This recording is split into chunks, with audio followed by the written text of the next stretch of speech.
El tema 1 habla de los conceptos básicos que tenemos que comprender para poder entender todos los temas del módulo 1.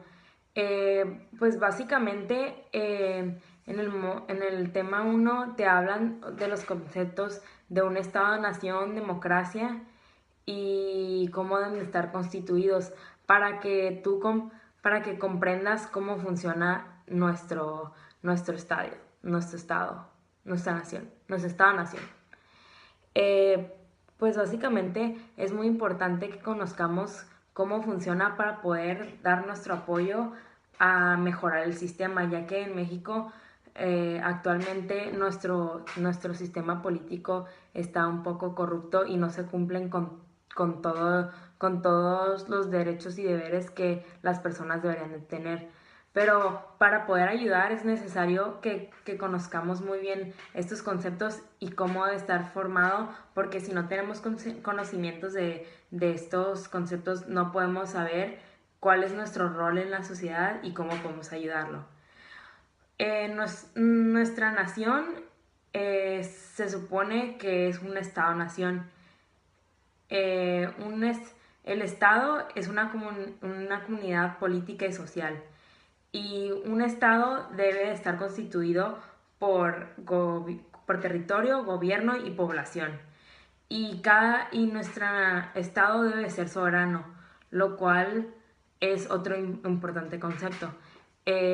Significa que el Estado debe garantizar la seguridad de todo y que se cumplan las leyes, que haya buena convivencia y debe respetar nuestras garantías y nuestra democracia. El derecho el derecho es algo muy indispensable para nuestra comunidad política, ya que esta hace que se regulen y que se cumplan todos nuestros derechos y deberes. Pues hablando de democracia, el Estado mexicano funciona como con un sistema democrático. Democracia significa que todos votamos por un líder que nos represente, pero a la vez democracia significa que todos los ciudadanos mexicanos tenemos derecho a tener una vida digna y que también tenemos derecho a expresar nuestras opiniones para que nuestro representante Buenos días, yo soy Bruno Soto y voy a exponer de la política exterior del Estado mexicano. El, el concepto de los acuerdos internacionales es que son los esfuerzos que hace la comunidad internacional por llegar a consensos relativos a un tema. En la historia de la diplomacia internacional, a finales del siglo XX, iniciaron los acuerdos con la intención de lograr el desarme mundial. Como es de todo nuestro conocimiento de todos los alumnos del TEC Milenio, esto se echó por la borda y en el siglo XX estallaron a la Primera y la Segunda Guerra Mundial. A partir de esto se puede decir que se trata de una nueva forma de hacer política. O sea, me refiero a que se refiere a la internacionalización de la política a partir de la participación de organismos en asuntos políticos nacionales. Con esto ya se puede definir las funciones de estos de la siguiente manera. Se pueden coordinar esfuerzos internacionales, se pueden negociarlos, se puede dar seguimiento a acuerdos, se puede formular documentos que regulen la participación y administración de los estados participantes, se puede formular políticas, ratificar convenios e informar los acuerdos a la comunidad internacional. Cada siglo que va pasando este tema se va haciendo más complejo y esto se generó debido al aumento del peso de los actores internacionales. Con este nuevo esquema de política internacional entra en presión la soberanía de nuestra nación. Muchas gracias. Los organismos obviamente tendrán que velar y dar seguimiento a los acuerdos a los que se comprometieron dichos estados. Mi nombre es Andrea Gavica y yo voy a discutir el tema 2 de Historia de México, que habla sobre la Constitución, de cuándo se formó, también habla de los derechos humanos y de unos artículos importantes. Bueno, pues primero habla de que la Constitución tiene su origen en 1917 y eso me parece que fue hace mucho.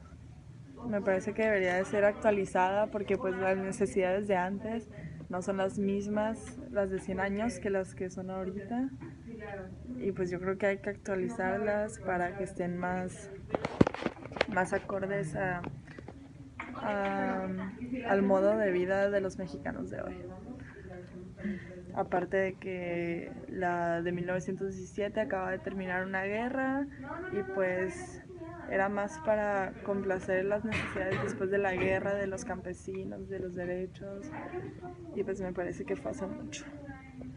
También unos artículos muy importantes que hay que discutir son, uno pues es el artículo 39, que habla de la soberanía del Estado, que se supone que reside totalmente y originalmente en el pueblo, pero pues eso me parece que no se está cumpliendo muy bien ahora, porque pues el pueblo vota hoy en día y de todas maneras gana el que tiene que ganar, el que tiene corrupción o compran votos, entonces no se está respetando muy bien los derechos de democracia.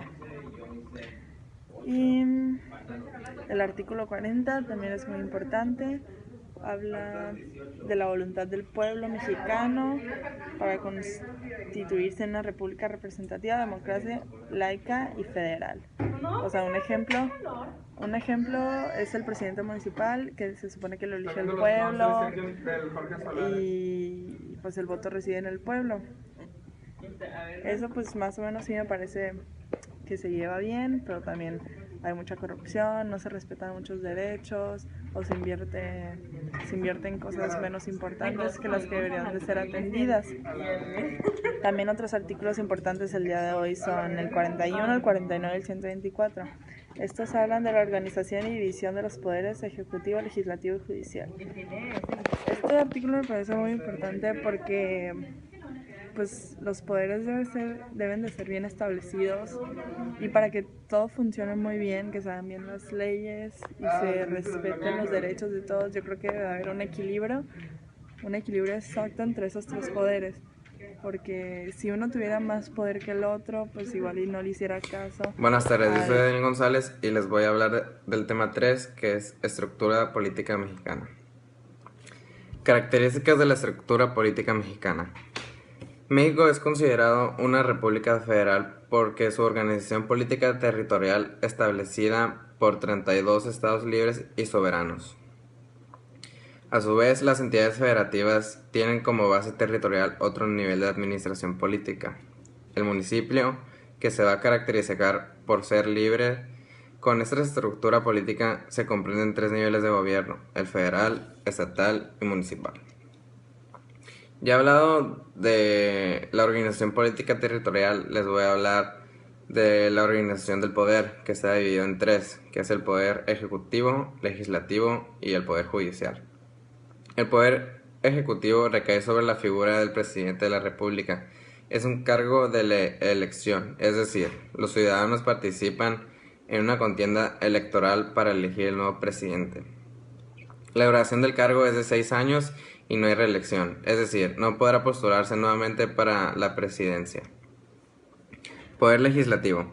Su función es primordial, es una democracia, es el espacio público en el que los representantes dirimen, dialogan y disertan en torno a los temas de interés público. El Poder Judicial. Su labor es jurisdiccional, es decir, a este poder lo compete resolver conflictos que se dan entre ciudadanos. También en la estructura política mexicana están los partidos políticos, que los partidos políticos se constituyen con base en las visiones de la realidad, principios propios, objetivos, programas que representan sus intereses e ideología. Por eso México se dice que es un país democrático, porque los ciudadanos tenemos el derecho de elegir a nuestros representantes. Se espera de este tema, yo pienso que con estos elementos revisados sobre la estructura política, los partidos políticos y división de poderes, podamos tener un panorama más completo con relación a la característica de la vida política de la nación. Todos y cada uno de los elementos revisados contribuyen profundamente a la vida democrática, lo que la hace más compleja.